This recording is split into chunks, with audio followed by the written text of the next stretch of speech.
Welcome to This Explainer. Today, we're going to completely rethink global poverty.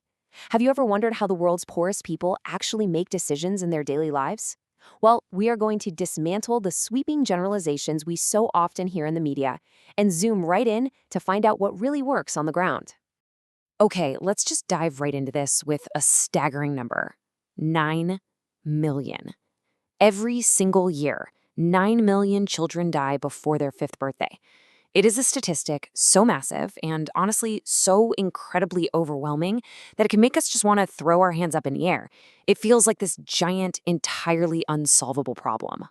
And it turns out there's a deeply human, psychological reason for that feeling of helplessness. A really famous University of Pennsylvania experiment vividly demonstrated this. They found that people, probably even you and I, are willing to donate a lot more money to a single identifiable 7-year-old girl named Rokia from Mali than we are when we're presented with the raw data about millions of starving people across Zambia, Angola, and Mali. Basically, when the scale of a problem is that massive, it essentially paralyzes our instinct to help. Now, this widespread paralysis fuels a massive, ongoing debate among some of the world's top economists. On one side of the ring, you have figures like Jeffrey Sachs. He champions the idea that geographic poverty traps require a massive, big push of foreign aid to escape. But on the exact opposite side, you have economists like William Easterly, who argue for free markets and self-reliance, essentially stating that massive aid handouts actually do way more harm than good. Section 1. Rethinking the poverty trap.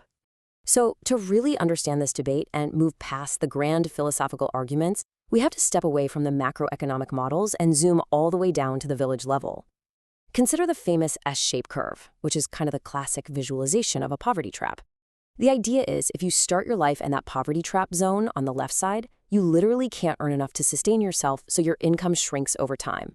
But if you can just get a big enough push past that critical intersection, well, then your income grows rapidly. But wait, what if that's not how it works? A lot of data-driven economists argue that the world actually looks more like an inverted L-shaped curve. In this model, the absolute poorest actually earn back a higher return on their initial investments, meaning their income grows fastest at the very beginning. And if this is true, it's a total game changer. It means there is no inescapable geographic trap holding people down, just a need for small, really smart steps to keep moving forward. Section 2. The Hunger Paradox. This actually brings us to a huge assumption most of us have about global poverty. It's the idea that the poor are just desperately starving, and they simply need more calories to become productive. But when we look at the actual budgets of the extremely poor across the globe, they don't spend all their available money on food. Depending on the region, it's only about 36 to 79%. And the rest? Well, they consciously allocate significant funds to things like local festivals, tobacco, and sugar. They're making very distinct, deliberate choices with their money. And there's this fascinating experiment in China that brilliantly illustrates a concept called the flight to quality. Researchers over there offered a massive subsidy on basic staples to the very poor. But instead of buying more of those cheap staples to maximize their daily calories, people actually bought less of them. They used their newly freed up purchasing power to buy better tasting, way more expensive calories, like shrimp and meat. It wasn't about sheer volume at all. It was entirely about quality of life. You know, the legendary writer George Orwell actually hit the nail on the head with this decades ago when he was observing poor British workers during the Depression. He noted that when you're unemployed or really struggling, you absolutely don't want to eat dull, wholesome food like raw carrots. Human psychology demands small, tasty indulgences, like a cup of sugared tea or a bit of tobacco, just to make a difficult life feel a little more bearable. And we see this exact same psychology playing out globally today. Take Ucha Marbark, for instance. He's a man living in a remote Moroccan village. When researchers asked him what he'd do with a little more money, he didn't prioritize maximum nutrition. No, he had actually saved up for months to buy a TV and a DVD player. Why? Because as he put it, television is more important than food when it comes to curing the profound grinding boredom of village life. And honestly, who among us hasn't turned to a screen for a little escapism? Section 3. The Healthcare Puzzle. So if nutrition isn't always the inescapable trap we kind of assumed it was, what happens when we look at healthcare? Specifically, what happens when incredibly cheap, incredibly effective, life-saving interventions are readily available? Well, consider 18 cents. For just 18 cents, a family of 6 in Zambia can buy a bottle of chlorine bleach, and that is enough to purify their drinking water for an entire month. dramatically reducing the risk of deadly waterborne diarrhea.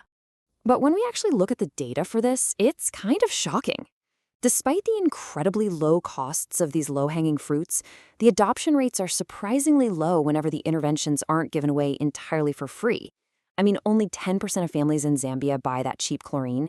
And in Kenya, when heavily subsidized bed nets to prevent malaria cost just 75 cents, the adoption rate practically drops to near zero.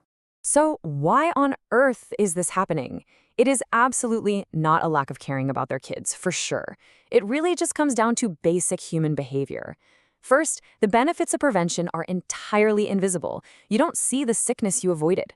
Second, people are completely understandably suspicious of outside advice from foreign aid workers. Third, they face really high upfront psychological costs to change their daily habits. And frankly, human beings everywhere, no matter where you live, often prefer to pay for expensive cures when a tragedy finally strikes, rather than invest in cheap prevention beforehand. But here's the good news. Ingenious solutions that actually align with human behavior really do exist. Take the Gram Vikas NGO model in India, for example. They mandate that an entire village, meaning 100% consensus across all castes, must agree to a $4 monthly piped water and toilet system before the NGO will even turn it on. By making sanitation a collective social norm rather than just an individual choice, they successfully cut severe diarrhea in half almost overnight. It's brilliant. Section 4. Small steps, big impact. So the big takeaway here is that we really need to stop relying on these sweeping ideological generalizations about the developing world and instead focus on specific, measurable interventions that actually align with real human behavior. Just consider this incredible return on investment.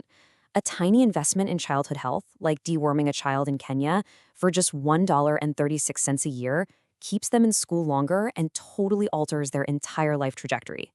That single tiny investment yields over $3,200 in lifetime income for that one child. Ultimately, by understanding the actual daily choices of the poor, we can shift our perspective entirely. Instead of feeling paralyzed by the impossible question of how do we end all poverty in one swoop, the question we should be asking is much more empowering. We should be asking, what concrete, measurable problem can we solve next? Thank you so much for joining me on this explainer. I really hope this shifts how you view the world and leaves you curious to dig into the data for yourself.